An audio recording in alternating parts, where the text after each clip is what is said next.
We had Mexican food. And we had Mexican food. Then we went to go see a comedy show. And it was so windy that I saw someone get hit by a car.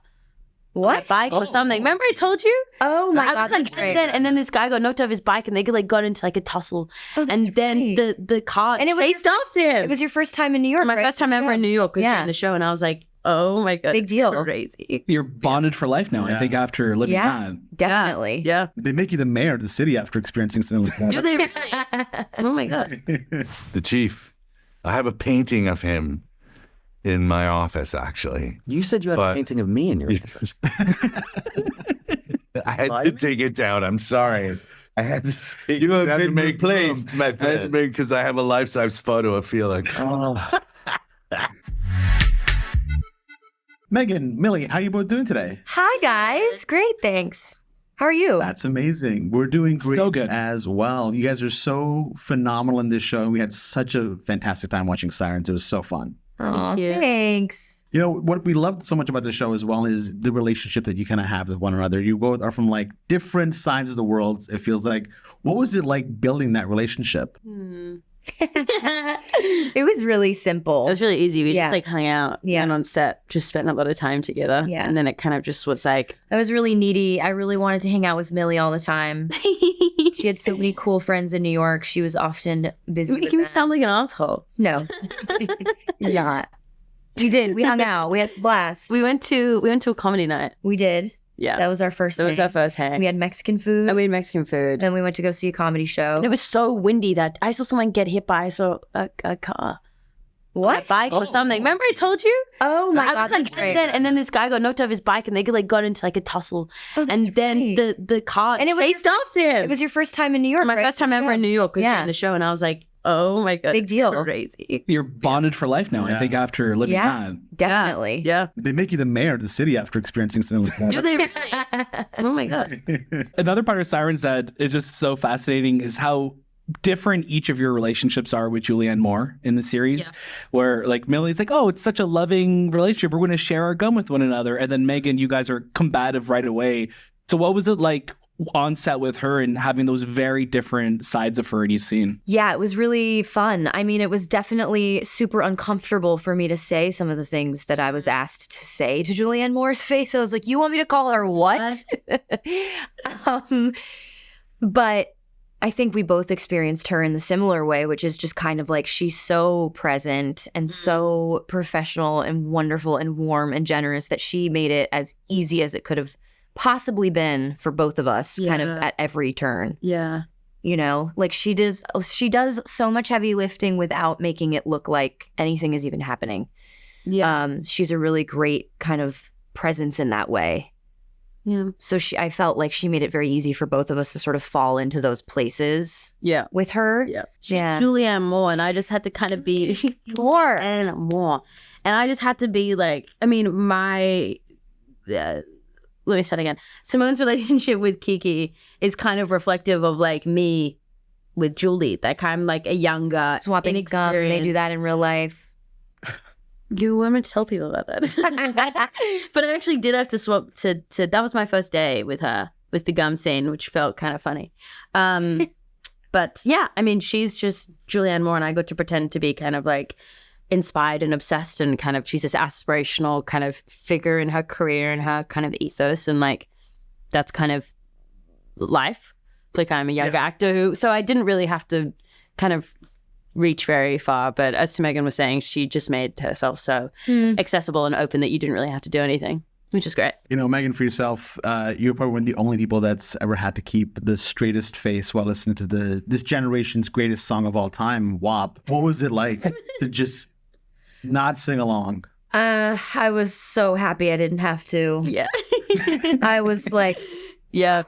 But those girls, they learned every word to that song, and they were such champs because we filmed that for what felt like 100 hours. A million years. And I was very impressed with all of them just leaning completely into that. And it was a very stylized moment. It kind of is this thing where it's like Devon like wakes up and is like, how did I get into this car?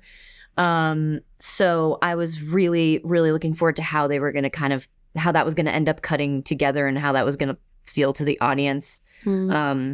because it is a little bit like stylized in that way. Yeah. But yeah, I was thrilled I didn't have to say those things on television. Yep.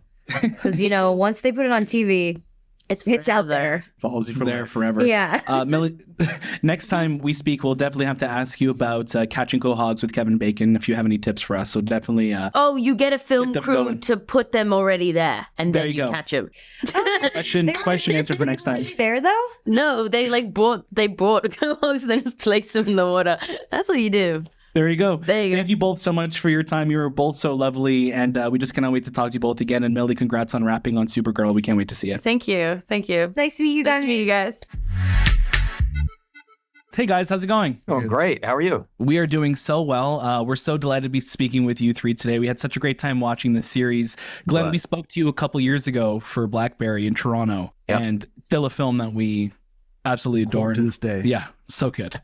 Love it. Star. Bill, for yourself, your character Bruce is a big football fan. You, in real life, are a big hockey fan. We're curious if there was an athlete, a NHL athlete, could be from the Bruins. You know, we're from Toronto. Forgive us.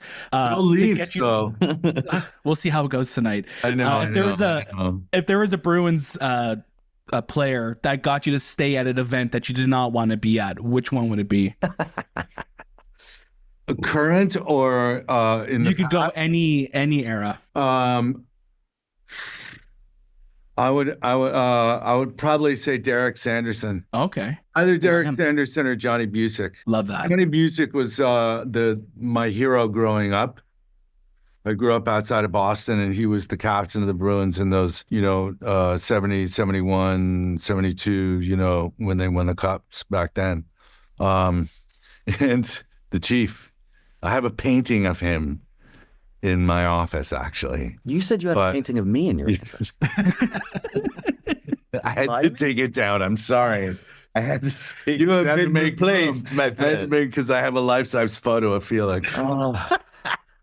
Yeah, Johnny Busick or Derek Sanderson. It's really hard, but absolutely, I would stay at an event and not smoke. Love that.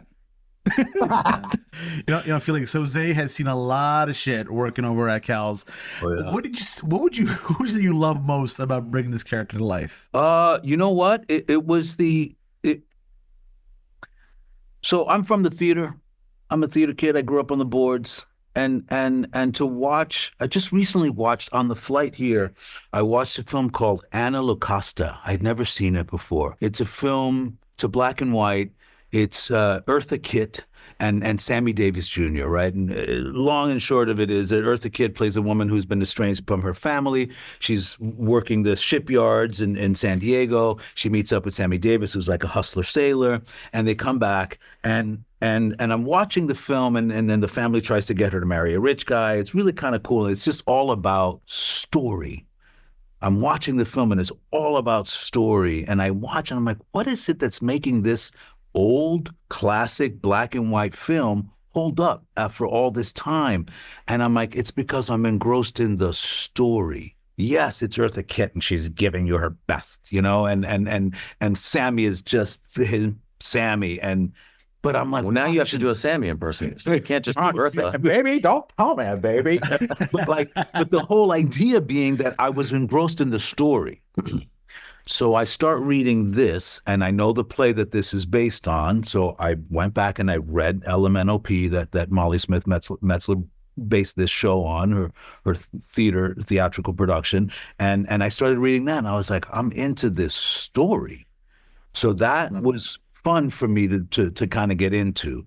Uno. Y dos, I'm also, I was drawn to this idea that he sees nothing and knows everything. I've said it, in the past, that it's kind of cool to be that person and to kind of have knowledge that you don't, it allows for me to be the Chekhovian actor I've never been allowed to be. Yeah. Absolutely. What we say is not what we're meaning, and what we're meaning is never what we say. And so it just helped me be a little bit more Chekhovian in that way. Definitely. Love that. And that's fantastic. Also, Glenn, really quickly, congratulations on the boat. I'm sure it's a long time coming on finally having a boat for yourself here. What's been the most freeing thing about playing someone so ridiculously wealthy?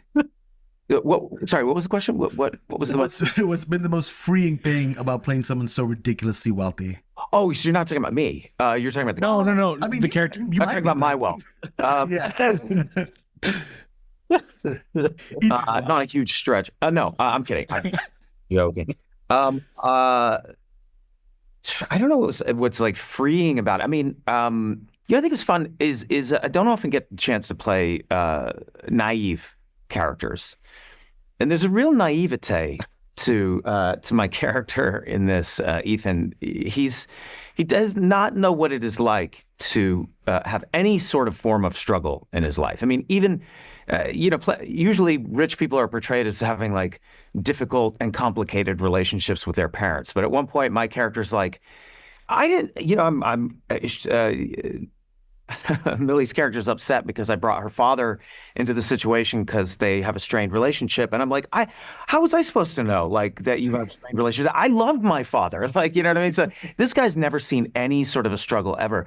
So it was just fun for me as an actor. I'm often playing someone who either usually just thinks at least he's the smartest guy in the room. And then sometimes in the case of like Blackberry, often he is the smartest guy in the room. But rarely am I ever playing the sort of the dumbest guy in the room, sweet, kind of naive guy who's lived in a bubble. And those were different colors that allowed me to energy shift in a way that I don't normally get to do. So that was probably the most fun part for me. Which is really, again, a credit to the writing.